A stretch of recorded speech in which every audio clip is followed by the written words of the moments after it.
Today we are going to talk about the Gilded Age, which is a term that refers to the Second Industrial Revolution, which took place between the 1870s and the 1890s, and some might say even continued on into the early 1900s.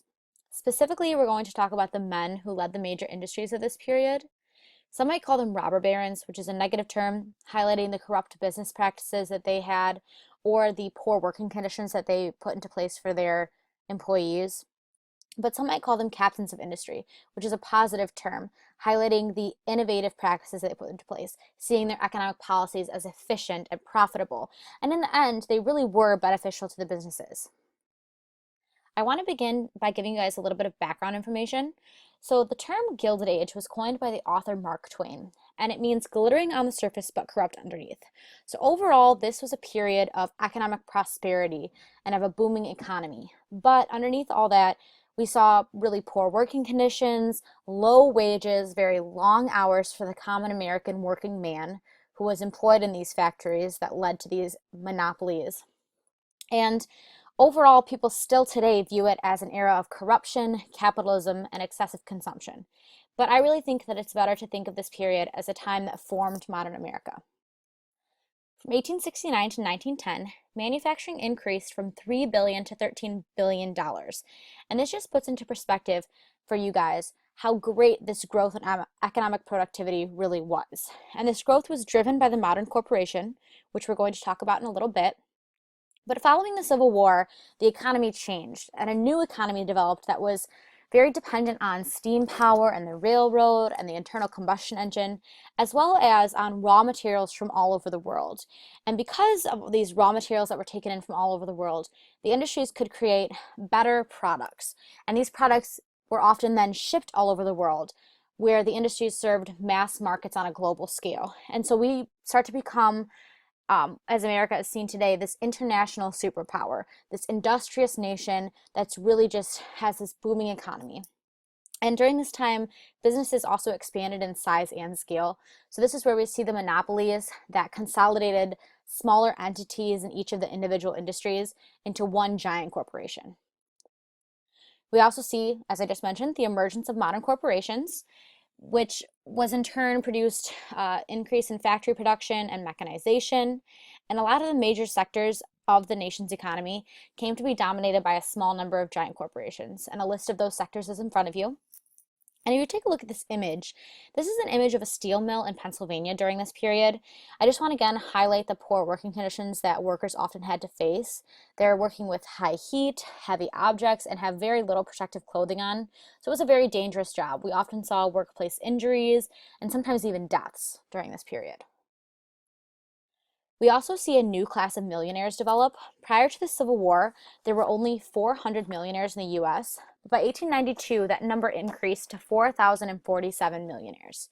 And these were usually men who were at the head of the major industries and created monopolies in their respective industries. And despite being the CEO of their corporation, so to speak, they often gave control over to professional managers who could better organize and plan and implement policies in the factory setting. Some of the men that we're going to talk about are John D. Rockefeller, Cornelius Vanderbilt, Andrew Carnegie, and J.P. Morgan. This is an image of Cornelius Vanderbilt. I just wanted to let you guys see what he looked like before we talked about him.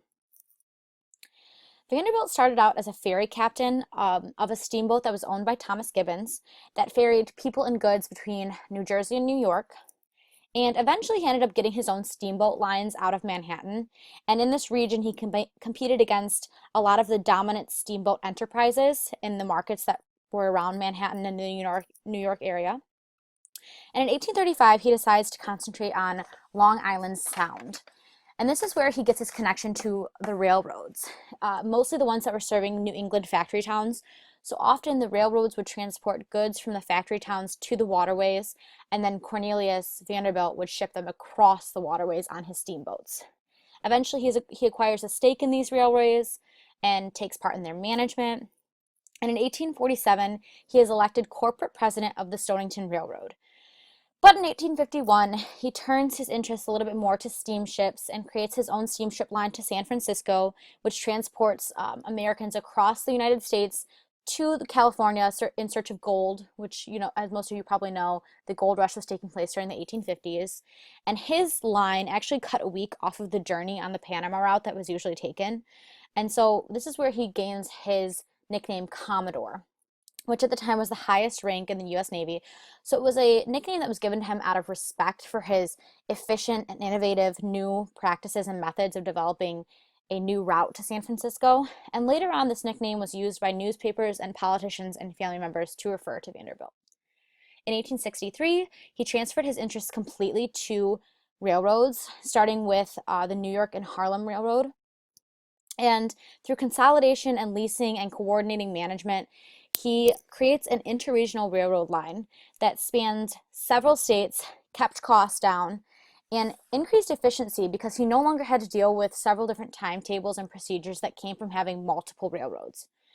And eventually he consolidates the New York Central and Hudson Railroad into one of the first giant corporations in history, in American history, and the stock value of this railroad soared. Now, the term robber baron was actually created to criticize Vanderbilt because he wanted to end competition. He attempted to eliminate all other competitive railroads so that he could set costs and rates of railroads at a very high profitable price for himself. And so that kind of interferes with this whole idea of free competition and a free market economy. And people criticized him for that, calling him a robber baron.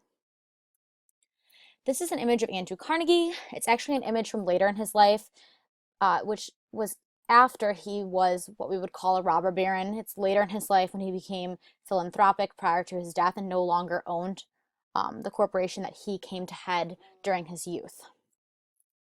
So Andrew Carnegie came to Pittsburgh from Scotland in 1848 and began working as a messenger boy in the telegraph office of the cotton factory where his father worked. And this is where he met Thomas A. Scott, who was just now beginning his career at Pennsylvania Railroad.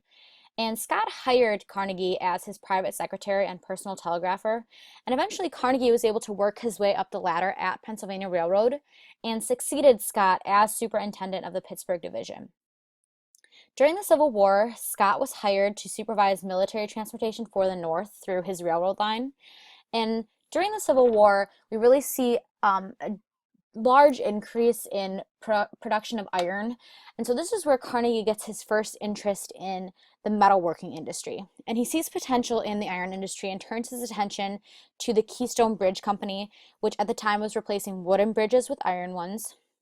But in 1870, he discovers a new refining process that converts iron to steel, which was much more flexible than iron. And he invests in it, and he builds a new steel plant near Pittsburgh.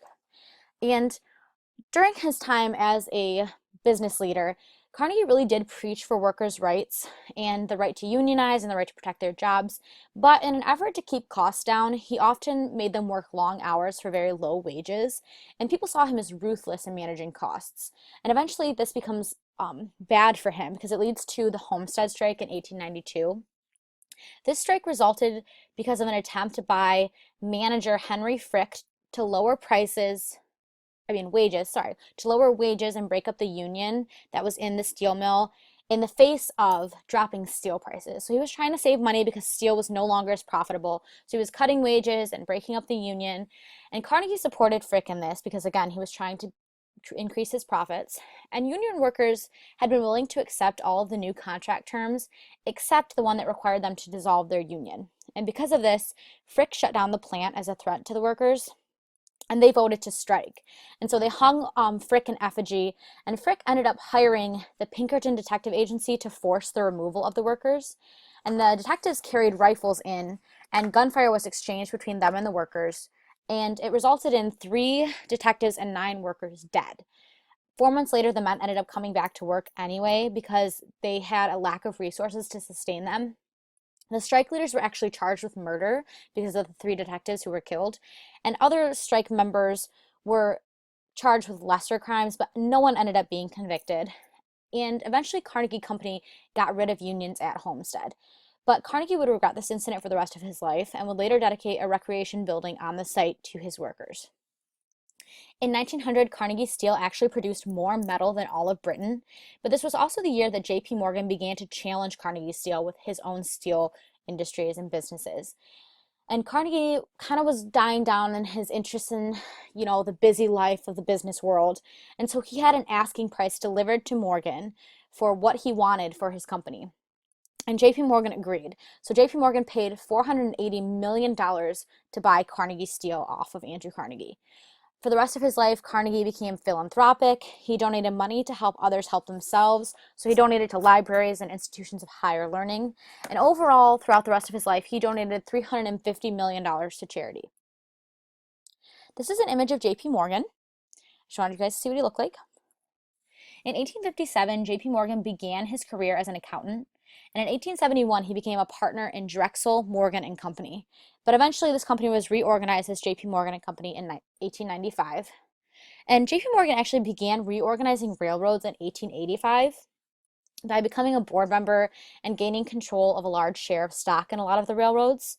And in 1896, he embarked on consolidating the electric industry, steel industry, and the agricultural equipment manufacturing industry. So JP Morgan was kind of a jack of all trades, so to speak.